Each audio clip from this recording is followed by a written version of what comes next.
I'm Shannon. And I'm Holly, and this is a Girls Gone Curious podcast, where we talk about things that make us curious. So grab your favorite drink, sit back, and relax, because your show is loading.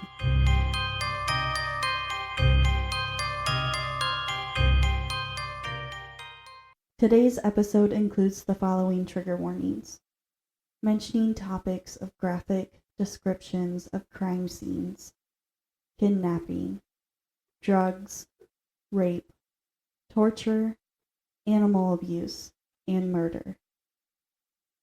This podcast is not suitable for children. Please listen with care.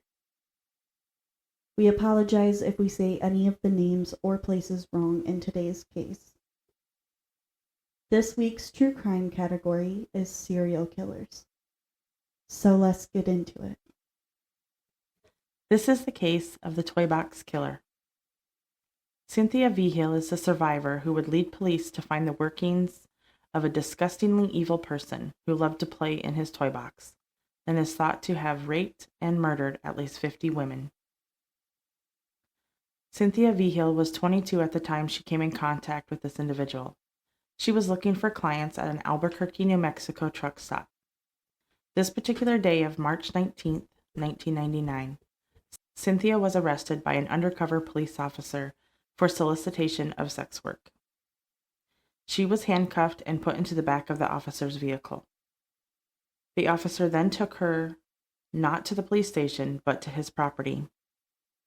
The officer then took her inside of his home and chained her.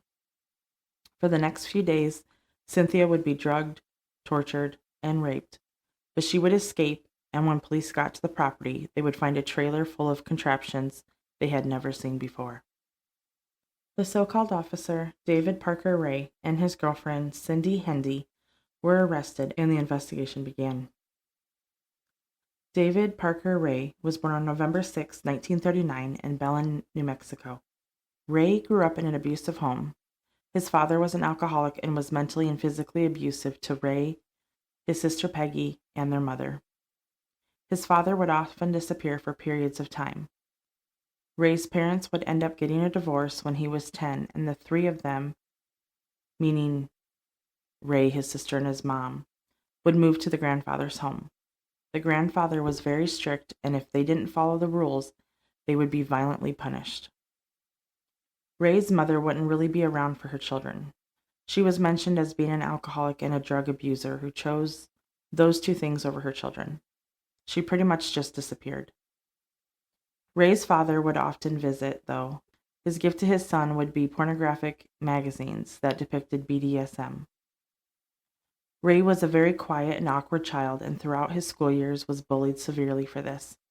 He was abused at home by his father, then moved into his grandfather's home and was abused there, and couldn't get a break at school because he was also tormented at school. Side note, I just want to state that we are just stating facts, not giving any excuses for any behavior throughout this case, just trying to give a full picture of everything because, frankly, I'm curious and want to know everything. That's part of being a true crime person, is knowing everything. Right.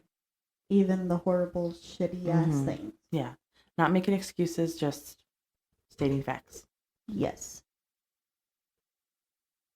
Through his father's visits, Ray would begin to get a large collection of pornographic magazines and develop a deep fascination for BDSM. He had several detailed drawings and pictures. One day, Ray's sister Peggy found his collection and was shocked and worried. She never said anything, though, not until many decades later during his trial. Ray, to the public, was just a regular guy. He joined the Army and was honorably discharged. I couldn't find any information on why he was honorably discharged. It could have been simply medical, or he was done with his service, so he was discharged. In the Army, he was a mechanic, and he would continue this work once he was out of the military.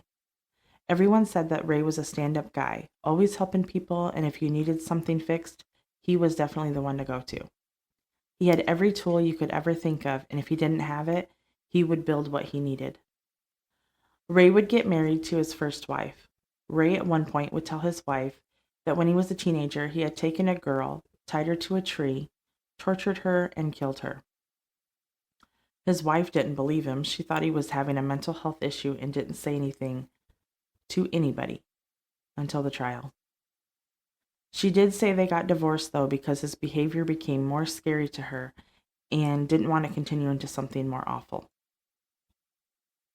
So let's not say anything to anybody, as, he continues to get worse. Ray would then get married and divorced 3 more times. Throughout this time frame, he would have 2 daughters, Glenda Jean Ray, nicknamed Jessie. The second daughter's name has been hard to find. I imagine she doesn't want to be associated with her father's name at all, and so we will respect that and not say her name.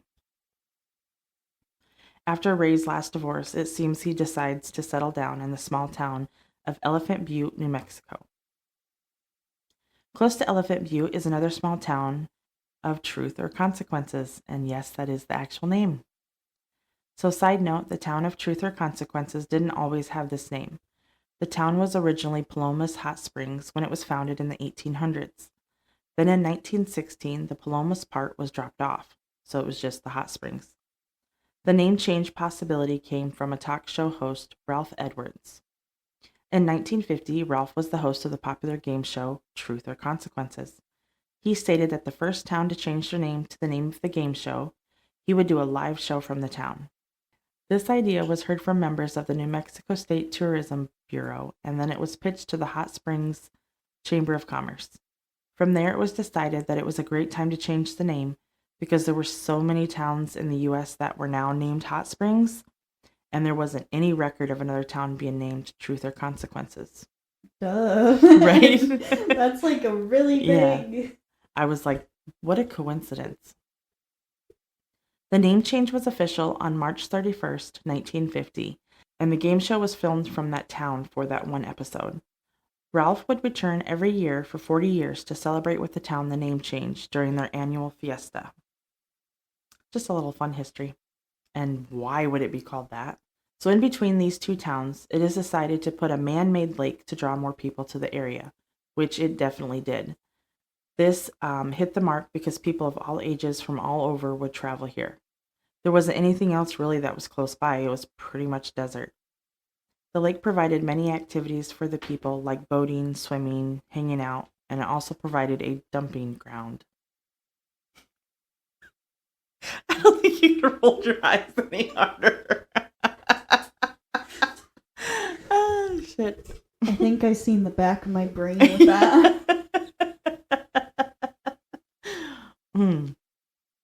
Camps would be set up by drug addicts and sex workers.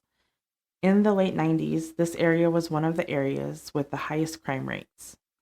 When police were questioned, they were pretty much like, yeah, they are just drug addicts and sex workers. Like, not a big deal, since it was those individuals. Fucking asses. So, kind of like, your case. Yeah. Previously this week. Has a lot of similarity. Yeah. Ray would get a job with the Elephant Butte State Park. There he would meet his girlfriend, Cindy Hendy. Love of his life. Ray was an employee. Cindy was working on community service hours. Ray apparently had been quite the saver. He was able to, with Cindy's help, store money away, like well over $100,000. They were able to get a double-wide trailer on a good-sized portion of land. Not too many neighbors that might bring attention to Ray's property.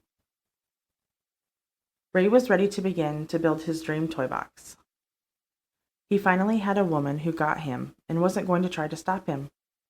So the toy box was a trailer that was turned into what they would call, their toy box. The trailer was soundproofed, and inside it was stocked with all the supplies that they could think of that they would need.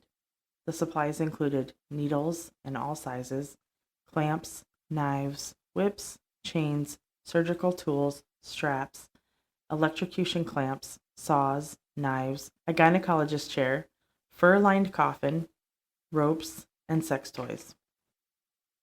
The trailer was decorated inside with several pictures of naked women that were tied up, gagged, and strangled.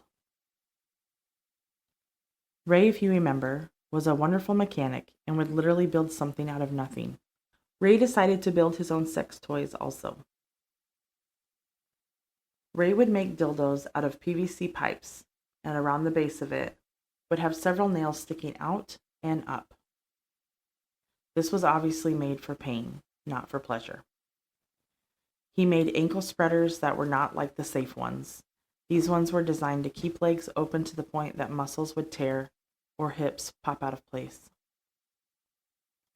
He made a generator to help give power to some of his torture devices. A mirror was mounted on the ceiling so both the predators and the individuals could watch what was being done to them. Another device was made from wood that would put the individual in a position that they couldn't get out of. This was made for the parties, for his friends and his animals to partake in the torture.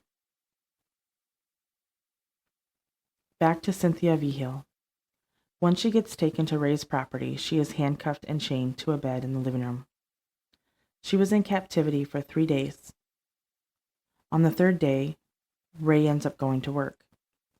Hendy, his girlfriend, is keeping watch and gets a phone call, then walks into the other room, leaving Cynthia alone. Cynthia notices that Hendy left the keys to the chains on the table. She ends up getting the keys and tries to get the locks open. Hendy hears Cynthia moving around and heads back to the living room to see that Cynthia is unlocking herself. Hendy runs and jumps on Cynthia, grabs a lamp from a nearby table, and hits her in the head. Cynthia, in return, grabs an ice pick that is nearby and plunges it into Hendy's head by her ear. God damn. Yeah. One source said she hit her in the ear below, one said above, but then I watched an interview, and the interview said that she was grazed pretty good on that side. But hell yeah, girl. Plunge it in her freaking head. Get it. You should have stabbed it in her Yeah. ear. Too much? No. No.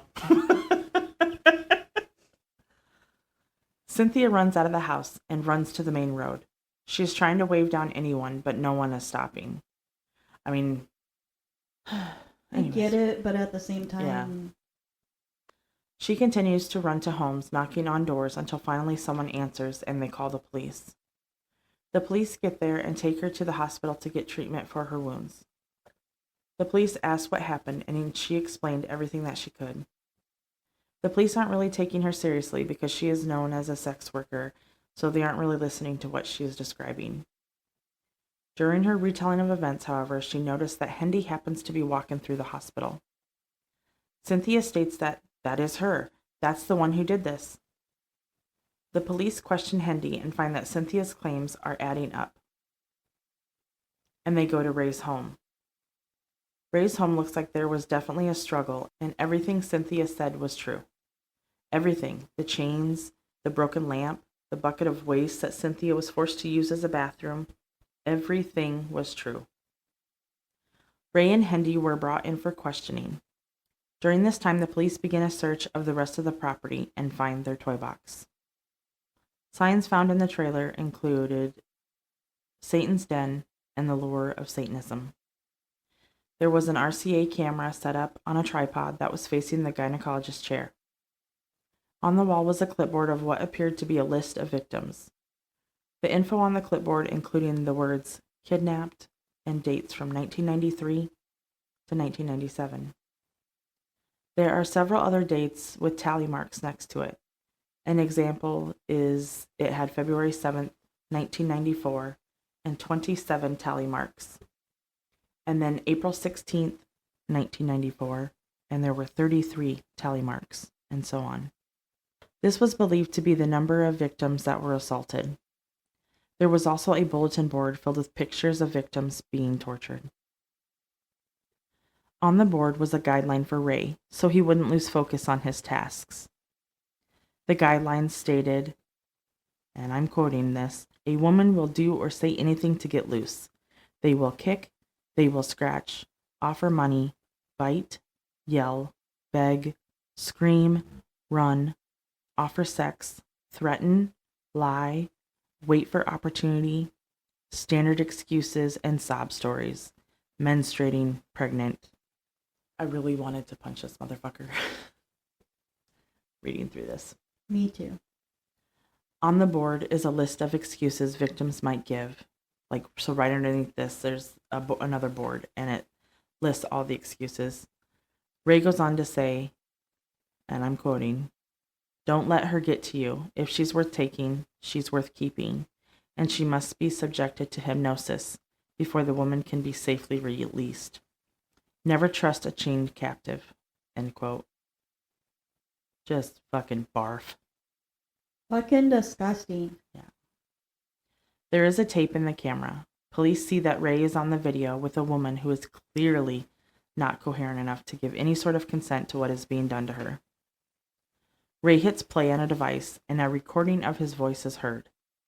This voice recording was an introductory tape to the victims of what they were going to endure during their stay as a captive. I am not going to recite what that piece of shit says on the tape word for word, but I will give you some of the things he states. If you want to hear the full, over 40-minute disgusting prattle, just look it up on YouTube. There's several people that have out there. Ray begins by stating, and I'm quoting, "Hello there, bitch. Are you comfortable right now? Doubt it." Like, he literally laughs, like he thinks he's the funniest thing. Fucking gross. End quote. He continues with what will happen to them, how they will be trained and punished, why they were kidnapped, and how long they will have to be captive. He explains on the recording that he and his lady are very well experienced in all aspects and decided to create this tape on July 23rd, 1993, because it was easier instead of stating it multiple times, over and over again. He refers to his victims as meat and that they were snatched to be used up and will be raped in all holes. He explains that there will be severe punishments for those that do not comply, and those that follow instructions will be released after a few months, but not before giving them a cocktail of barbiturates and hypnosis. And throughout the recording, he is laughing. Not like all the time, but he thinks he's funny and laughs a couple times throughout. Basically, he's laughing at his own words. And Yeah. he thinks he's making it all fun and enjoyable. Yeah. It's fucking sick. Police are trying to figure out who the woman is in the recording. They cannot figure it out, so they send the footage to the FBI. The FBI sends out notice for anyone with this tattoo to please come forward because they have some questions they want to ask. The tattoo is very unique, not a popular one at all at the time. A woman by the name of Kelly sees the notice and realizes that this is her tattoo. She contacted the FBI and she was asked to go to the police department in Truth or Consequences in New Mexico. Kelly verifies that is her on the video and she tells police her story. So her husband and her lived around the area of Elephant Butte. They got into a big fight and Kelly leaves to go hang out with some of her friends. They decide to go to a local bar where they can play pool and have a few drinks. In the bar is Jessie, an old friend of Kelly's. Jessie is Ray's daughter. Jessie is hanging out with Kelly and her other friends. Her friends decide to leave, but Kelly still wants to hang out. But Kelly starts to feel dizzy and sick, and she asks Jessie if she could take her home. Kelly thought something was weird because she only had one beer, and she doesn't remember anything from that point on. So Jessie had drugged Kelly's beer, and once Kelly was in the car, she took her to her dad's house. Upon arrival, a dog collar was placed on her, and it was locked. She comes to a couple times, but Ray drugs her some more.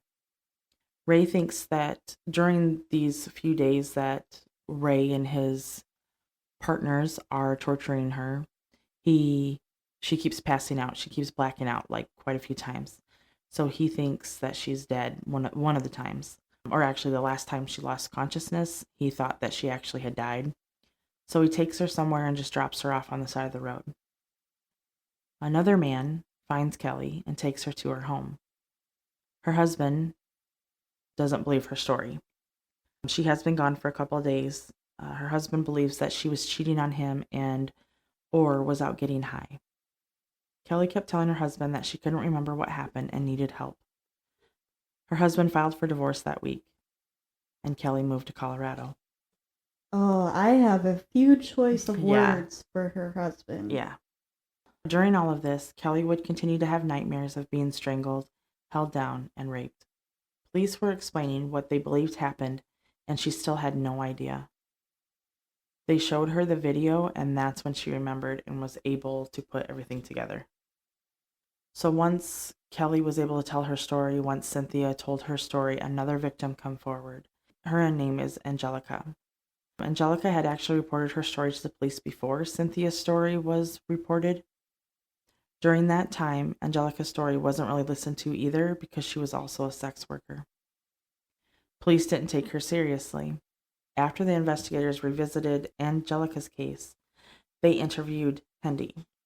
Hendy states that she participated in several acts and would be willing to testify and tell all of the details if she got a sweet deal. Hendy explained that Ray knew he was being investigated because the FBI had come by with questions regarding his slavery ring. He had explained to Hendy she didn't need to worry because he talked his way out of the investigation and they would be just fine. So, has he done this before? Yeah. Probably multiple times. Yeah, multiple times. Hendy didn't necessarily believe him, but she was willing to tell the officers everything and anything. She explained that Ray was selling women to other sex traffickers. He referred to women as packages and made good money on them. He was always making his own tools and toys. Ray was very crafty, she explained. She believed that Ray had killed at least 30 women just in the time they were together. She recalled that one time one of the girls were killed and he dumped the body in the lake, but the body had floated back up, so he learned how to cut open stomachs of the victims so that they would sink.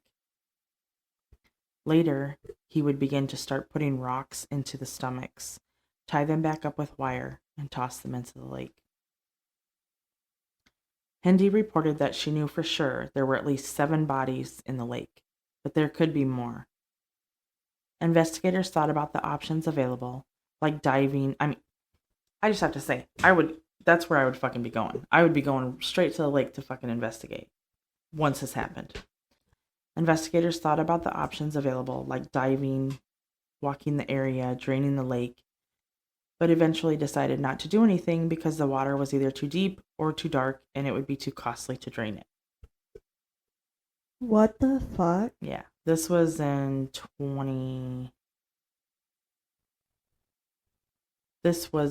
there is a small update, but this was at that time. Okay, so at this time, Mm-hmm. I'm gonna talk about it because if it's gonna be something else later, I want to talk.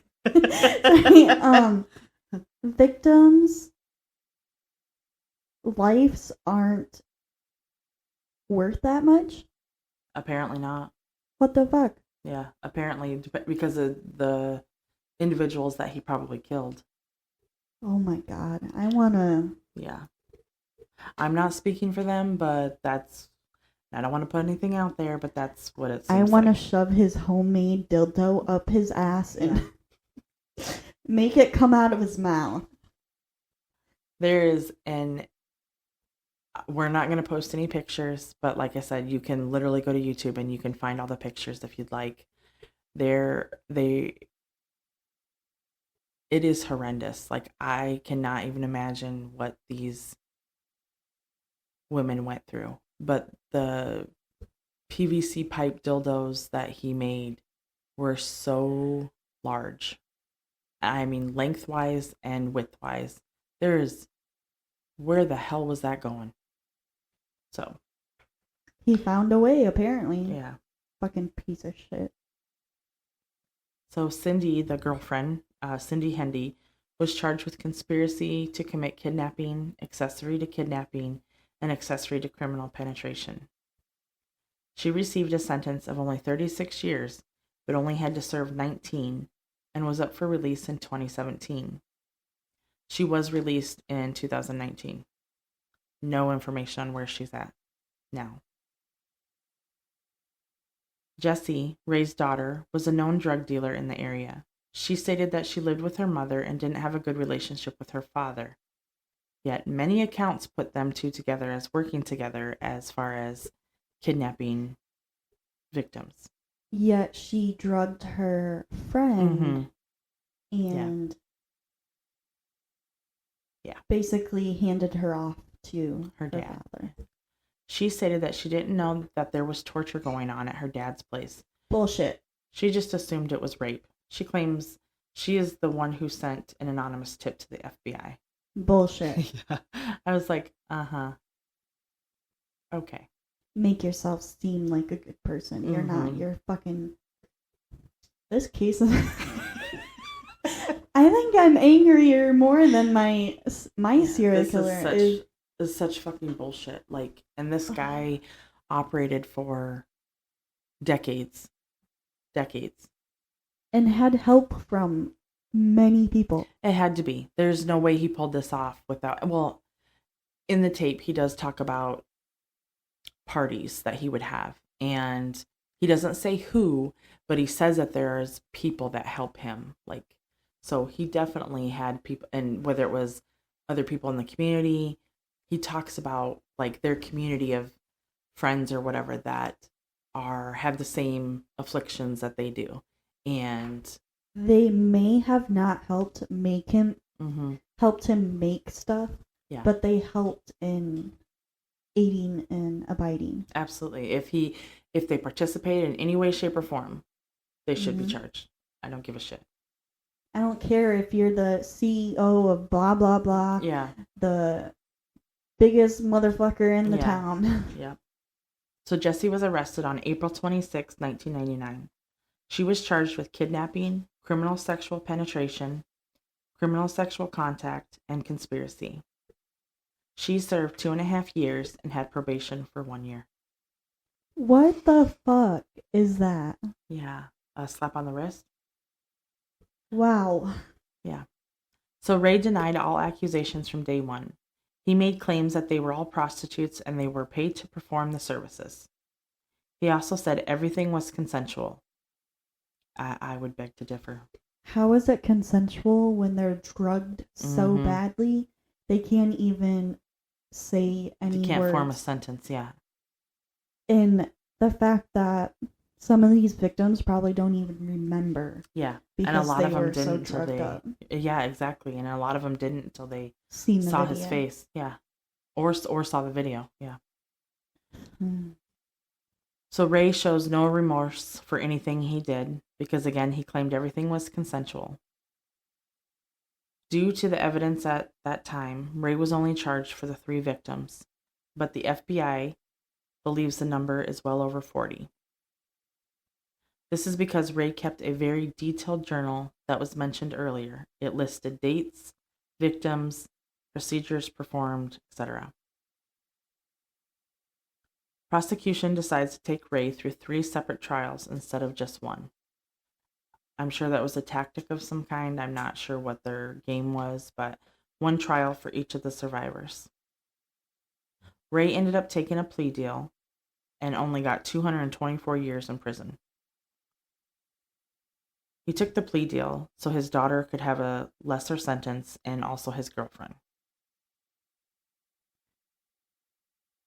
What the fuck were they sentenced to begin with? To be only in 2 years for his daughter and 36 for his girlfriend.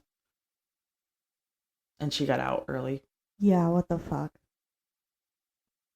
Investigators strongly believe that Ray has tortured, kidnapped, and killed more than 60 women in his lifetime. Remains have been found. The journal mentioned above had so many details, but it did not state where he buried anyone. Ray had agreed to begin to tell investigators where the bodies were, but on May 28, 2002, he died. So the remains of the victims, I'll get into that in a second, but some of the victims, the remains weren't found until later, like after piece of shit died. Thoughts and questions? The biggest thing that I still say, empty the damn lake. Yeah. I mean, now there's like all kinds of technology, like, Have they scanned it? Yeah. I've seen a person on like TikTok and YouTube. He does it for basically free. He's not like an actual person. he'll go in there and search for a body and Mhm. then call the authorities telling them where they are. Yeah. And I know they said that it's too deep, it's too dark, but Bullshit. there has to be advancements made because they search for people in deeper water Yeah. now. So It's fucking 2026. yeah. They fucking scanned the whole goddamn Titanic. Mhm. Yeah. So I just, You're telling me it's too dark and too deep. yeah. No. Maybe at that time, but I still think that was maybe an excuse, but now fucking do it. The recording lists that there are parties and others that have helped and will help him with anything that he asks. Doesn't matter what it is. So who are those other people then? Where are the victims? I also want to know was his death natural causes? Because they said he had a massive heart attack. Oh. So was he given something accidentally? Did Accidentally? Did another prisoner do it, or did Yeah. an authority do it? Yeah. I'm just kind of wondering because I don't know. Wow. I mean, I know karma's a thing. Definitely a thing. I think that was one of my questions was any other of the party members filmed on the video? So for that, so the one video, I don't know if there was other tapes. I would assume there's other tapes. There was lots of Polaroid pictures, but for the most part, they were destroyed after, is what his girlfriend said. So that's unfortunate because that would have been huge. But as far as other videos, I have not heard anything of if there. But that could mean nothing, really. Right. There could be a bunch of other evidence that they're not even sharing. Right, at the moment, yeah. So they can find more information. So I was wondering if there are more survivors, but they haven't come forward yet because they don't believe that their story will be believed or they can't remember. Yeah. I think that's a huge thing is maybe they have already said something and nobody believed them. Yeah. Like Angelica. Mm-hmm. Granted, she came back out and said, hey, look, I literally came and reported this and you were like, no, it didn't happen. Yeah. And now all of a sudden you go and check it out and you're like, this shit is real. So I'm telling you, this fucking happened to me. You know what I mean? Like, that, or it could be the combination of the drugs, the hypnosis and torture. Yeah. That has caused them to not be able to remember. True. Their brain is. They could have been drugged when they first were kidnapped and drugged up until they were dropped off wherever. Yeah. If they were even dropped off alive. Yeah. That's the other thing. If they were even dropped off alive. So in November of 2002, the toy box was actually opened for the public to view. The idea behind this was that there was hope that survivors would see it and remember something when they were there before. What the fuck? Yeah, but it ended up being a tourist attraction-y type thing. What the fuck?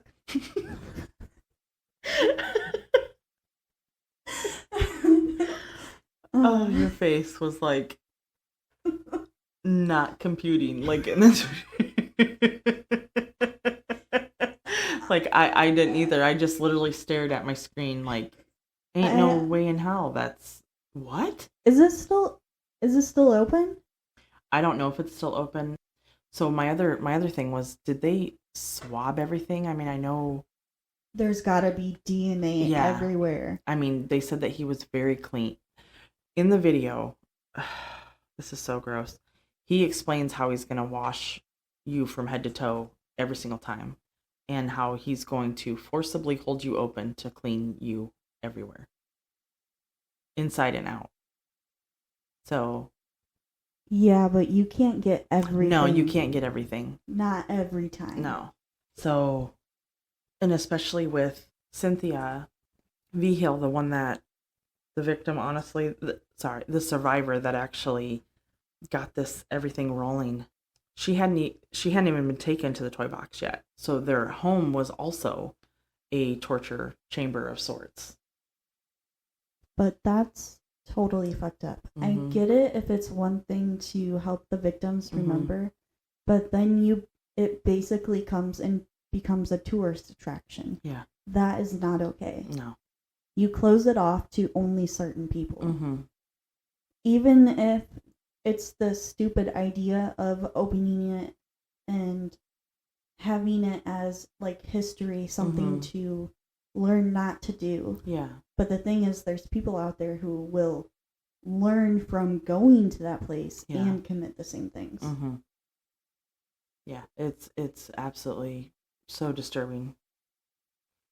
So in October of 2011, the canyon is searched around the Elephant Butte Lake. The search was unsuccessful. They were looking for human remains, and the search was unsuccessful. What about inside the lake? Yeah. What the fuck you mean on the outside? Yeah.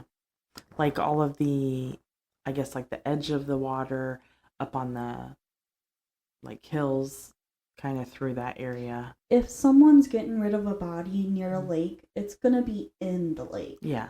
Not. It's not gonna be on the fucking shore. Yeah. So on the FBI's website, there are pictures of all of the trophies that Ray kept. There are over 400 pictures, but some of the pictures are of the front and back of the item. The items included jewelry, clothes, purses, shoes, reading glasses, and sunglasses. You can go to the FBI's website and type in his name, and these images will come up. Some items that stood out like right away to me. There was a pin that said I Heart Boys. It was blue and red. There was a belt with the name Linda on it, like a personalized belt, not like someone just took a marker and wrote on it. It looks like it's personalized. A nameplate with J. Watson, like J.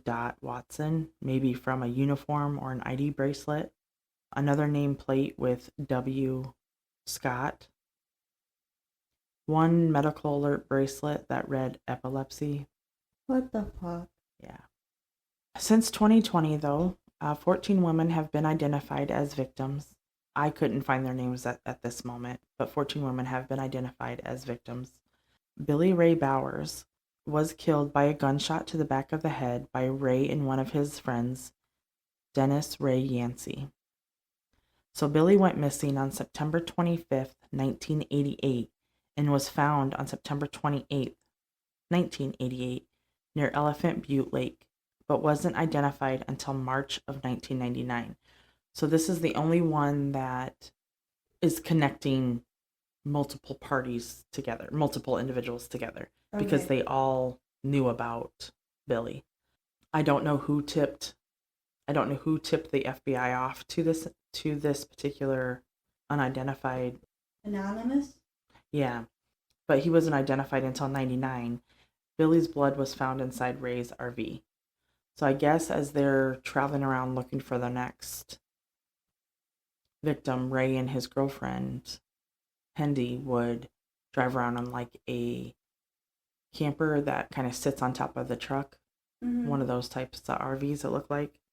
And Billy's blood was found in there. Marie Parker was a victim of Ray and his daughter, Jessie. Marie was abducted and tortured, but then Ray's friend, Yancey, who was also responsible for helping to kill Billy, actually strangled Marie in 1997. And I don't know if that is one of the individuals that they found because of Hendy, like telling them where. Another victim is Jill Troya. She disappeared in 1997 and is thought to be a victim by some of the articles collected from Ray's property. So these pictures that were on the FBI's website really helped find some of the victims, but there's so many. Like, even if you take them, there's over 200, so that easily could be, and some pieces could be like, earrings, jewelry for the same person, but it just, if you look at it like that, that's over 200 people that this piece of shit probably ruined their lives. Of course, FBI and local law enforcement stated that they will continue to investigate this case as there are still several good leads to follow. So, probably updates eventually. Yeah, I hope so. I hope in the fact of finding more Hopefully they'll empty the goddamn lake. Yeah. Now, I did show there was footage of them actually searching the lake by boat. So I don't know when, them starting that. And I believe that was after they found, I want to say that was like 2011. I think, or 2012, I think is when they started searching. So I don't know if it was a funding issue. I seriously don't know. And drain the fucking lake. Yeah, drain the fucking lake. So, or now you have all this technology, use it. Yeah. Or even start a GoFundMe page. People Right. will donate. Right. Well, look at the one case that Anita Price, the unsolved case they started a GoFundMe and they got a lot of people to donate so they could help try and find their mom, but it just got too much for them. Yeah. And I totally understand that. But this is something, I don't understand why they haven't drained the lake and maybe they have not dredged, because that's not the word I'm looking for, but maybe they have scanned the lake with technology. They just can't release that information yet. That's what I'm hoping, is that they actually have scanned it. Do you know if he would kidnap victims on his job, like when he was working, or if he wasn't working, or both? I think he only kidnapped them when he was off work. Okay.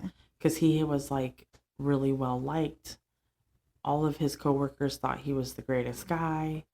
The neighbors all thought he was the greatest guy. Yeah. Yeah.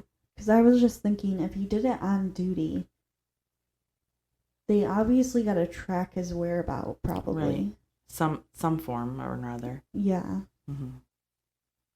Yeah, that's good thinking, because then he would have to have some sort of log, which I know you can lie on, but he would have to have some sort of log of where he went for the day. Yeah, and he has to, I'm sure they keep track of mileage and all that, because you have gas and all that shit. Yeah. Next thing is, what the fuck? We like that statement here. Yeah. Not because of why, but just because that, I think pretty much sums it up. I think the main thing for me is the wife not saying anything after he told her that he killed someone. Yeah. Just thought it was a joke. No. Yeah. You never take that shit as a joke. I don't fucking care. Yeah. So he thought he was just having a mental health issue. No, that's not a fucking mental health issue. Don't you think he should talk to somebody then? Like if he's... Yeah. Go to a call therapist? Call the police for like a possible murder? If you don't want to actually call the police, put in like an anonymous tip or something. Right. And then the next 3 wives, because he gets like married 3 times or something. 3 more times, yeah. They don't say any shit, and I'm sure he's said stuff to them. Oh yeah, and oh yeah. Because he says when he found Sydney, he finally found the right match. Yeah. So it's like obviously he tried talking about stuff and trying to get them into what he wanted to do. Right, absolutely. And they said nothing. And his fucking children. Yeah, I at least the daughter. Yeah, the one daughter, Jessie. What the fuck? Yeah. Again, what the fuck? Yeah. My thought is, you said he saved up money, like the 100,000. Yeah. Could that be part from stealing from his victims? Could have been, for sure. Until he got his... Yeah, absolutely. He could have stolen money. He could have... I wouldn't put it past him. Yeah. Whatever goods he had. Hell, he could have even been selling... Because he was trading people. Yeah. From what his girlfriend said. And by the journals, that a lot of the listings, it just, So those people that he has sold could be fucking anywhere. Yeah. Fucking bullshit. Agreed. Man, serial killers and cults is another thing. Yeah. We had those back to back. Yeah, probably really not the greatest idea, but no. We had a little break in between there, which I'm grateful for, but still. couple of heavy cases, it seems like. And the similarities are just bizarre. And I do want to mention that our video that posted on Tuesday was supposed to be Monday, but that case was a little bigger than we anticipated, for sure. This will be posted on Thursday, like our regular scheduled podcast. I have so much more I could tell you, but I don't want it to be on the. That's for people to go look themselves. They can find it, and I'm not about that. I'm about the victims. Yeah, absolutely. And I want to know if the piece of shit died. Yeah, he definitely did. Before he could tell where they were buried. Yeah. So, what year was he arrested? 99? 99? Yeah. Yeah, 2002. And he was arrested 99. Yeah, because that's when everybody else was arrested too. Yancey, Hendy, his daughter, and him. I wonder if he spent a couple more years in prison if he would have confessed. Yeah. Like how my began confessing. Yeah. Well, supposedly he was intending on telling the police, and I don't know, from 99 to 2002, you have all this stuff going on, including all 3 trials. Yeah, separate trials, and everything else going on. So by the time everything gets through, yes, he does make a plea deal, so it doesn't actually go like the full length of what could have happened. I mean, because these trials could have went for years, and he dies in prison. I don't know. After he says he'll tell them where the bodies are, I just think it's convenient. Yeah. What if someone that was part of the parties paid someone to? That's what I was thinking too. To give him some of his own something. Yeah. Give him some of his own medicine cocktails. Yeah. That's what I was wondering. Because what if it's a big shot person who doesn't want to be caught? Yep. Absolutely. That's exactly what I was thinking. Oh, man. Not saying that's what it is. That's just what I was thinking. Theories. Yeah. Theories. Okay, I think that was pretty much all my questions besides what the fuck. Yeah. Because that's my new slogan. Yeah. What the fuck? If you or someone you know has been sexually assaulted, please contact the National Sexual Assault Hotline at 1-800-656-HOPE. That's 1-800-656-4673. Or go to rainn.org. RAINN.org. Our hearts go out to the victims, in this case, and all individuals affected. With that is all we have for today. Thank you for listening. If you have any questions or comments, you can find us on Spotify, YouTube, TikTok, and Instagram at Girls Gone Curious Podcast. Until next time.